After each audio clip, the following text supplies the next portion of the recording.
Olá a todos, olá a todas. Eu agradeço ao Tera Saúde a oportunidade de vir discutir um tema que está tão à tona recentemente, nos últimos 6 meses, que é em relação a uma das exantemáticas que não estava em foco recentemente, que é o sarampo. Para a gente proceder a essa discussão, eu vou trazer inicialmente alguns casos clínicos da doença e de alguns diagnósticos diferenciais que são muito importantes para serem considerados. Depois vamos abordar algumas questões epidemiológicas e profiláticas. Bom, o primeiro caso que eu trago, o casinho número 1, é em relação a esse paciente, que é o RBC, com 5 anos e 4 meses, que ele foi trazido pela sua mãe ao pronto-socorro com queixa de tosse persistente, uma tosse seca persistente e manchas no corpo. Assim como quase todos os exantemas, a criança pode apresentar febre 1, 2, 3 dias, mas quando surgem os exantemas, a família vem geralmente ansiosa, e traz a criança ao pronto-socorro. Além da lesão exantemática, ele também apresentava febre há 5 dias antes da avaliação, e essa febre chegou a 39,2 graus. E 2 dias antes surgiram manchas inicialmente no rosto e que se espalharam no dia seguinte para o tórax, e é onde se apresenta nessa imagem. A mãe também refere que ele está muito catarrento, muita secreção nasal, com os olhos vermelhos e também com secreção. E durante o exame físico, o médico atento, ele confirmou o diagnóstico e a gente vai ver o motivo do exame físico ter confirmado o diagnóstico logo adiante. Bom, então o sarampo, ele é da família dos paramyxovírus. A incubação, ela tem uma média de 10 dias, oscilando entre 8 e 12 dias. E um aspecto bastante importante é em relação à contagiosidade. O sarampo é contagioso 4 dias antes do pródromo, e exantemáticas, o pródromo é considerado a presença de todos os eventos clínicos que antecedem o exantema. No caso do sarampo, em geral, o pródromo ele é aberto pelo início da febre. Então, 4 dias antes de surgir a febre, os outros sinais prodrômicos da doença, o pico na fase catarral, e ele permanece até 4 dias depois do início do exantema. Isso é muito importante porque o sarampo é uma doença extremamente contagiosa. De cada 10 indivíduos suscetíveis que entram em contato com o caso índice, 90% vão desenvolver a doença. Então, o pródromo, ele segue um padrão característico, muito florido, uma febre progressivamente mais alta. A gente pode observar nesse gráfico que o exantema iniciou por volta do 3º ao 4º dia da doença, e é o que acontece. Em geral, o pródromo ele dura de 2 a 4 dias. E juntamente com a febre, surgem os sinais catarrais, a conjuntivite com secreção, a coriza purulenta e a tosse seca, que é um achado universal no pródromo do sarampo. Esse pródromo ele oscila então entre 2 e 4 dias, e um dado extremamente importante é que cerca de 2 dias antes do início do exantema podem surgir as lesões patognomônicas da doença, que é o sinal de Koplik.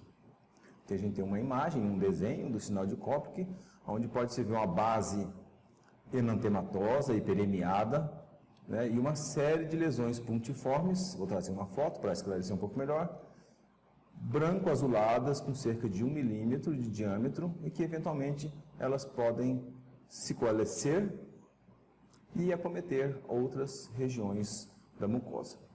O Koplik foi descrito em 1896 e até hoje é considerado um sinal patognomônico da doença, e foi o achado que o plantonista identificou para fazer o diagnóstico de sarampo neste caso. Podemos observar que o exantema dura em torno de 6 a 7 dias e a tosse permanece por toda a doença. Como é o exantema do sarampo? O exantema é um exantema maculopapular, né? Como vimos, ele tem início por volta do 3º dia da doença e ele apresenta uma progressão crânio-caudal. Ele acomete primeiro a região cervical, particularmente as regiões retroauricular e o local de implantação dos cabelos, e ele vai progredindo nesse sentido crânio-caudal. Ele pode confluir na sua fase mais intensa na região de face, na região de tronco, e ele demora 3 dias para acometer o corpo todo, incluindo os membros inferiores. Isso é um dado que chama atenção, porque a sua, entre aspas, irmã gêmea rubéola, do ponto de vista clínico, também apresenta exantema maculopapular, também crânio caudal, só que em 24 horas ela já consegue fazer essa progressão atingindo os membros inferiores. O sarampo desaparece na mesma sequência e ele pode deixar uma descamação farinácea, uma descamação furfurácea nessas regiões onde ele foi mais intenso, onde houve uma confluência, principalmente na região de face e na região de tronco. O sarampo não descama em extremidades, né, o que pode auxiliar a fazer o diagnóstico com a doença de Kawasaki, né, agora com o retorno do sarampo e uma maior visibilidade da doença de Kawasaki, sem dúvida é um diferencial fundamental. Ainda mais que o sarampo pode acometer a faringe, levar a uma faringite e também evoluir com adenomegalia. Esses aspectos vamos discutir daqui a pouco. Bom, então podemos observar algumas imagens. Essa imagem na região superior esquerda, né, de um lactente com sarampo, e essa é a característica fáscias sarampenta, que é um exantema macropapular, né, bastante intenso. A criança com uma face, entre aspas, catarrenta, com secreção, com coriza, com conjuntivite, e o sarampo é uma doença alergizante, uma doença mais grave, né, e a criança geralmente se apresenta um pouco mais prostrada do que muitas das outras exantemáticas virais. Na região da direita, a gente pode observar nitidamente essa evolução crânio-caudal. Essa é uma criança com 1 dia de sarampo, de evolução, e o sarampo está começando a acometer a região superior do tórax. Nessa figura, na região inferior esquerda, a gente pode observar uma face de um sarampo e o acometimento da região perioral, o que diferencia da escarlatina, que não é um diagnóstico diferencial tão significativo, mas a escarlatina deixaria uma palidez perioral, que é o sinal de Filatov. Aqui um outro paciente, né, com um diagnóstico de sarampo à esquerda. A gente pode observar também uma conjuntivite discreta e a presença de secreção conjuntival também discreta. Mais uma vez, é um diferencial com doença de Kawasaki, e o Kawasaki apresenta uma conjuntivite sem secreção. Uma conjuntivite é uma vasculite da conjuntiva e realmente não há descrição da presença de secreção, a não ser que haja uma infecção secundária. Na região superior direita, um lactente, né, com um exantema macropapular, e depois se identificou que era um sarampo. Nessa apresentação é um exantema viral ou um exantema febril a esclarecer. E na região inferior direita, um adolescente com um quadro bastante exuberante, um exantema confluente, também com diagnóstico de sarampo.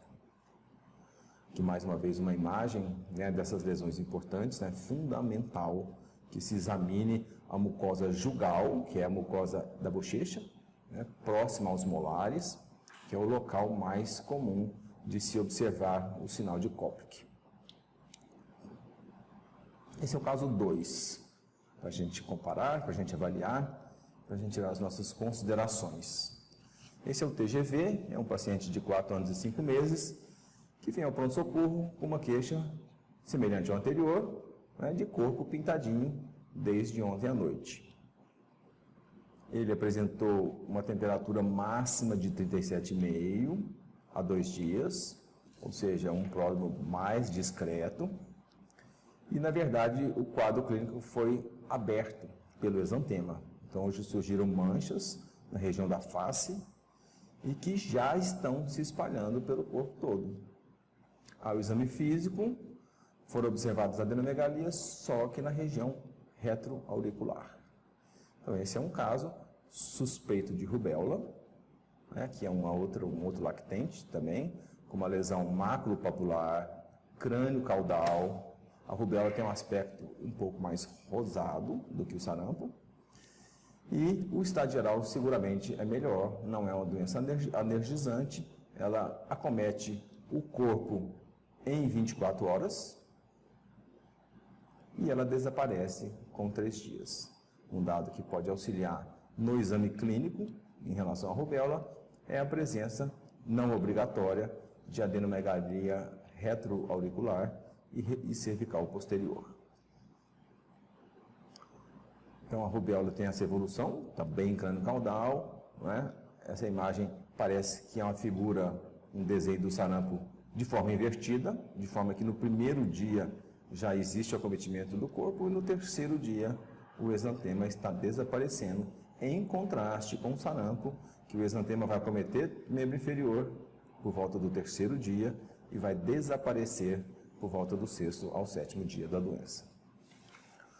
A rubéola é um togavírus e ela é contagiosa em torno de uma semana antes do exantema até uma semana depois do início do mesmo. Podemos observar nesse gráfico que o pródromo é muito mais discreto, a evolução é uma evolução breve comparada com o sarampo e a febre ela é praticamente inexistente e o quadro clínico ele é muito mais discreto na faixa etária pediátrica do que nos adultos. A adenomegalia ela pode estar presente durante toda a doença e as manifestações catarrais são muito mais discretas que o sarampo quando elas existem.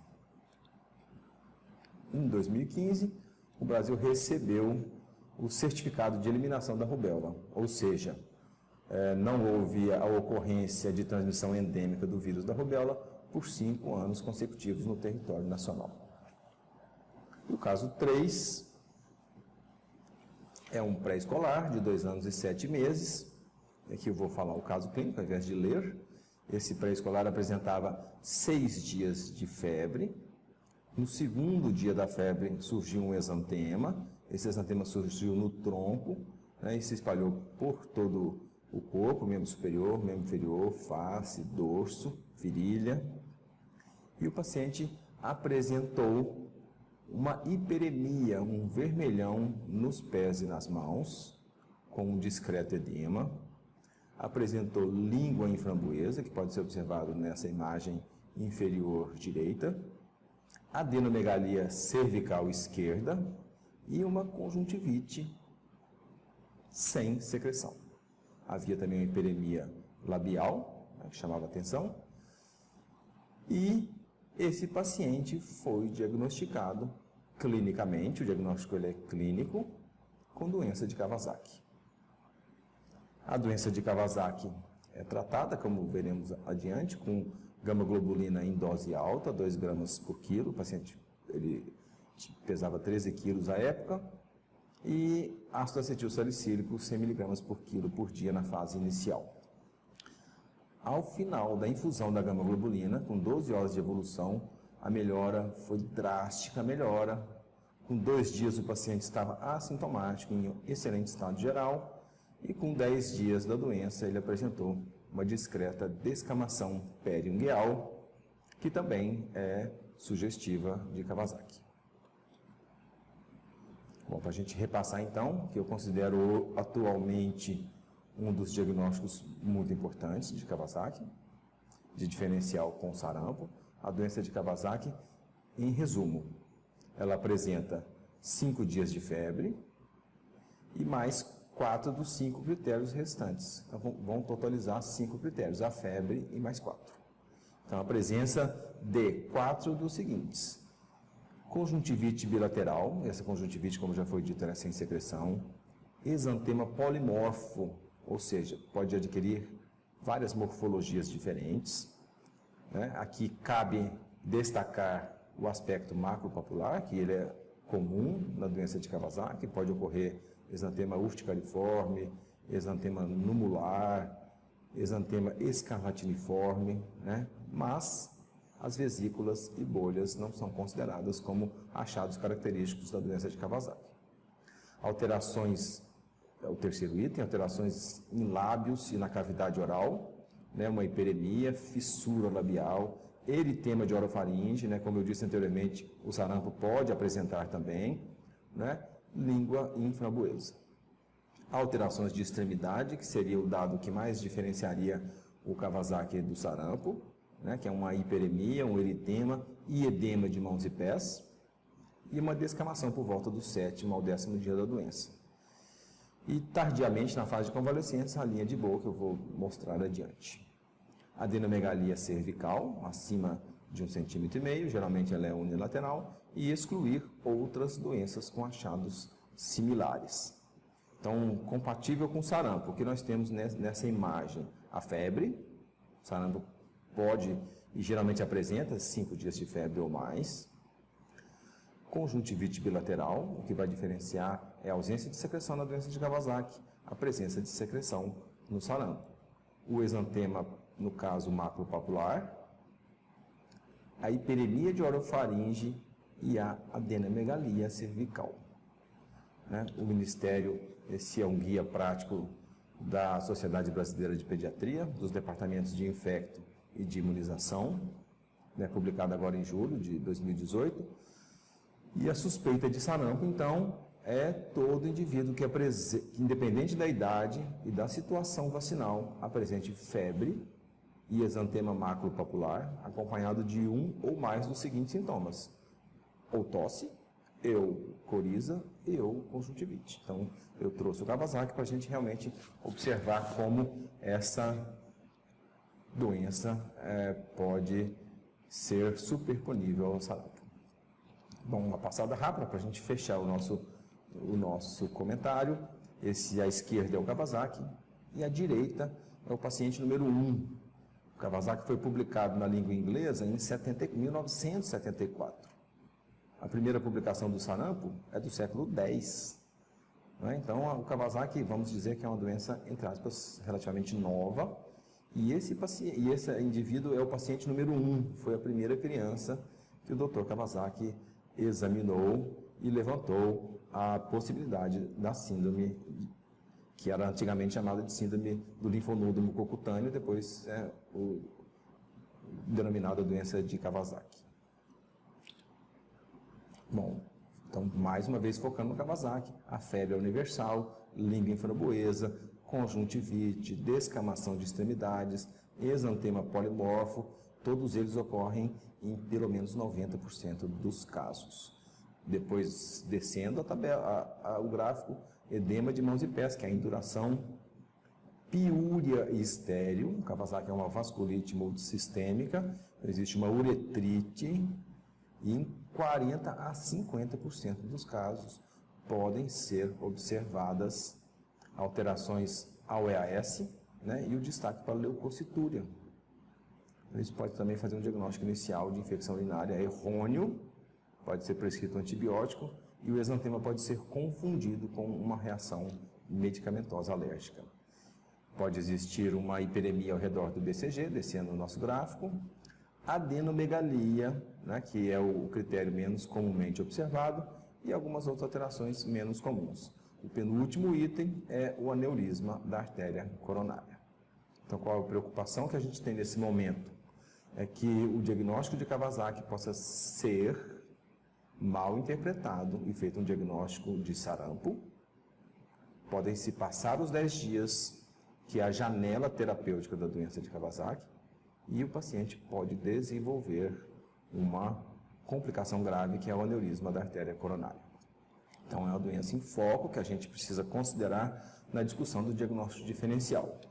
O exantema, então, mais uma vez, ele pode ser urticariforme, mas ele pode ser maculopapular na doença de Kawasaki. Em volta da cicatriz do BCG pode ocorrer uma hiperemia para auxiliar no diagnóstico. Aqui várias imagens de exantema. Eu destaco esse paciente da região superior direita, né, que tem um exantema bastante parecido, semelhante ao exantema do sarampo. Né? A descamação pode ocorrer na região inguinal. Aqui na região inferior esquerda, nessa imagem, a conjuntivite, né, mais uma vez, conjuntivite não purulenta. né, e uma descamação nos pés. As alterações de mucosa, particularmente as labiais, e a língua framboesa, pode auxiliar no diferencial entre Kawasaki e sarampo. As extremidades, do meu ponto de vista, o achado que mais vai ser contundente nessa diferenciação.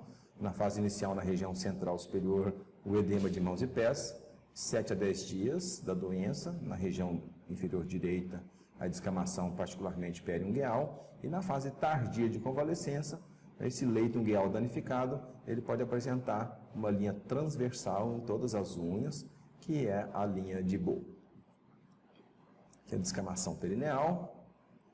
A conjuntivite, né, um destaque, a conjuntivite ela é intensa, ela polpa, ela é menor na região ao redor da íris, e é uma conjuntivite classicamente sem secreção. Essa é uma imagem bem evidente, né, dessa vasculite conjuntival, né, e a ausência de secreção da doença de Kawasaki. E por fim, a adenomegalia cervical, acima de 1,5, particularmente mais comum, de topografia unilateral. Bom, ressaltando, Kawasaki, a grande questão é a ocorrência de aneurisma coronariano, e o tratamento visa minimizar essa ocorrência. Esse é um tratamento clássico. Essa publicação do Neuburger, ela foi a primeira vez que se usou a gama-globulina em dose única, em 91, e até hoje persiste esse mesmo tratamento no último guideline da Academia Americana de Cardiologia. 2 gramas por quilo em dose única, infusão contínua, associada à aspirina em dose alta e posteriormente em dose antiagregante plaquetária.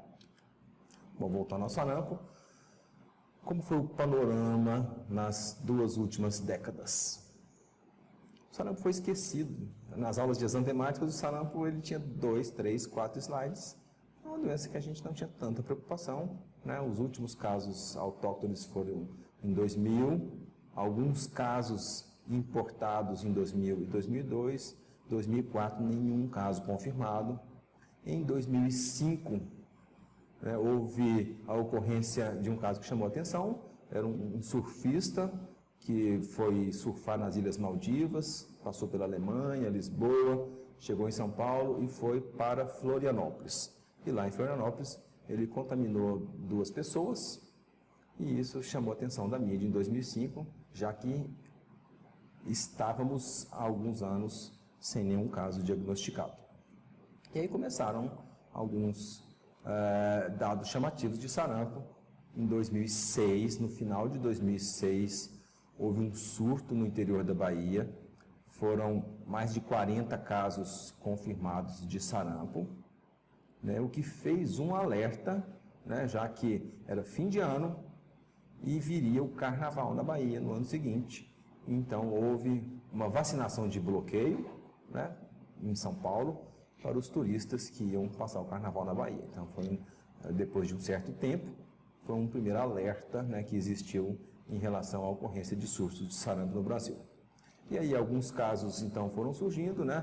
Teve casos em Belém, isso foi em 2010, alerta no Distrito Federal em 2010, surto em Pernambuco, com 112 casos confirmados em 2012, né? Houve um óbito.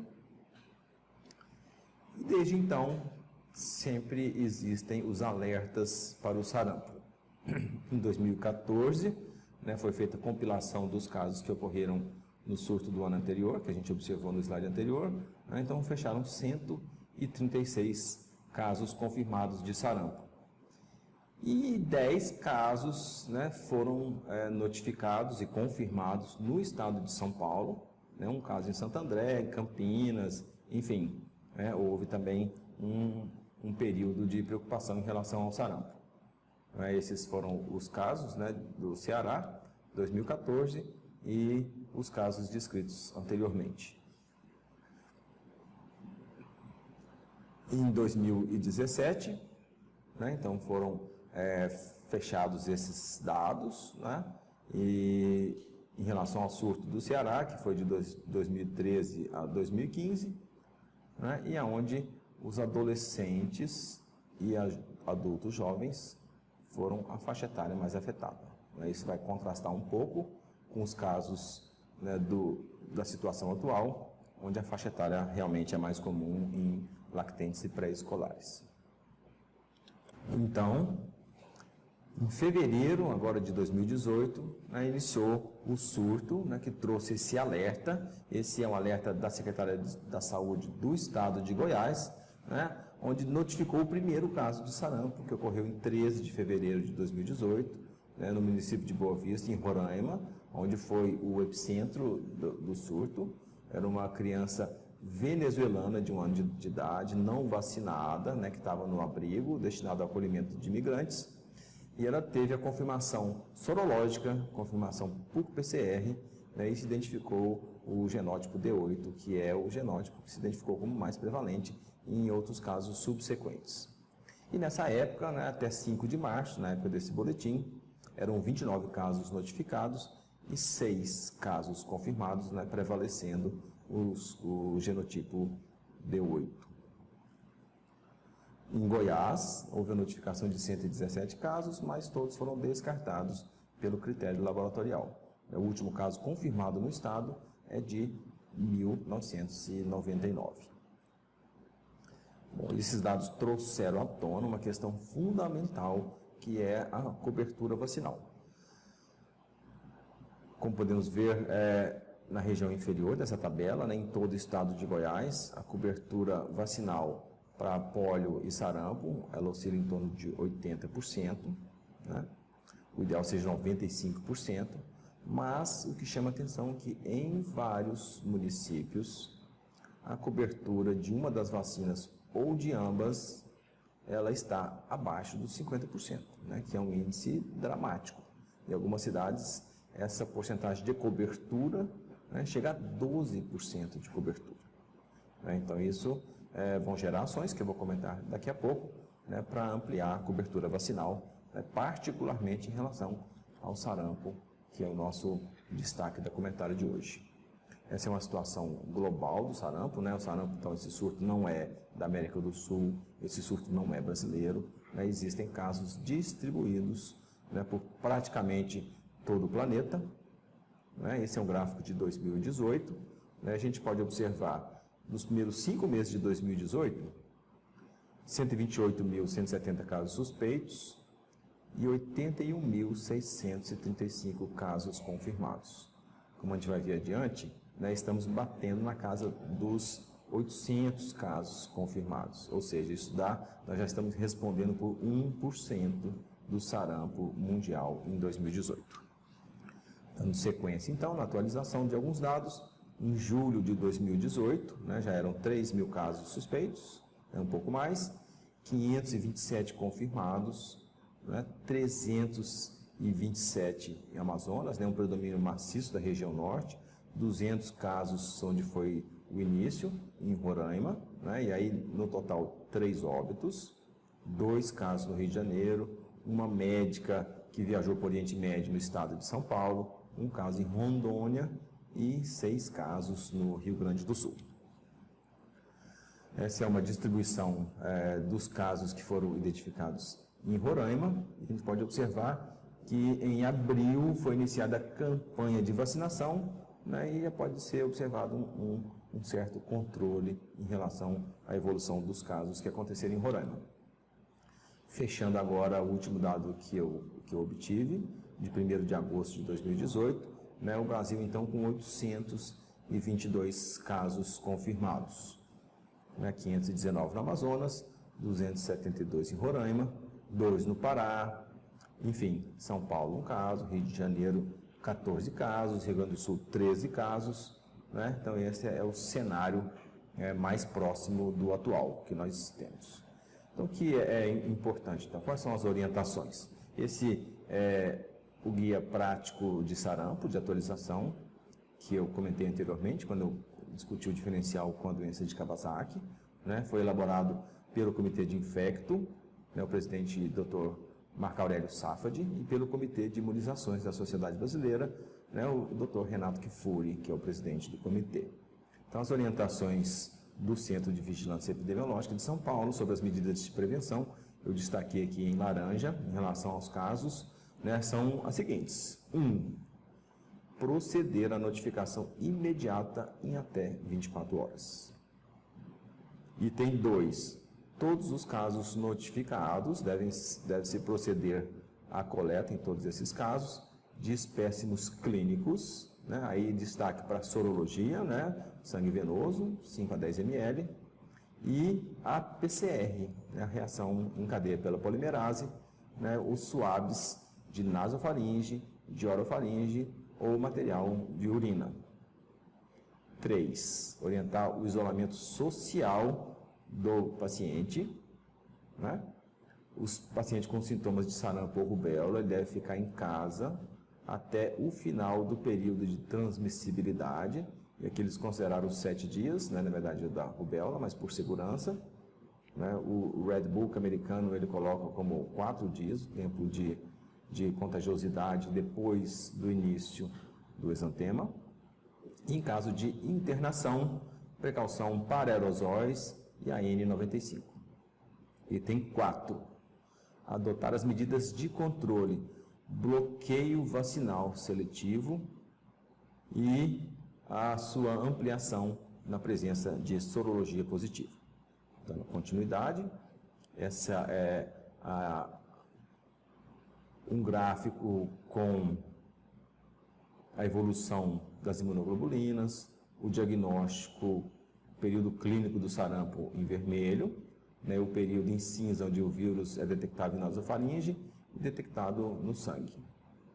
Então a gente observa que a IgM ela dura em torno de um mês, né, que é essa janela, a oportunidade do diagnóstico sorológico, e o IgG se eleva progressivamente, né, na fase inicial a gente pode ter um falso negativo, né, e essa coleta, né, comparativa, ela deveria aumentar em pacientes que já têm IgG positivo, um título em pelo menos 4 vezes na coleta posterior. Bom, além disso, né, quais são as recomendações, né, frente a os casos de sarampo, que trouxe de lição para nós? Vacinação para manter 95% de cobertura vacinal. Então, no estado de Goiás, a gente observou em torno de 80%, né, precisamos de ferramentas para aumentar a cobertura vacinal.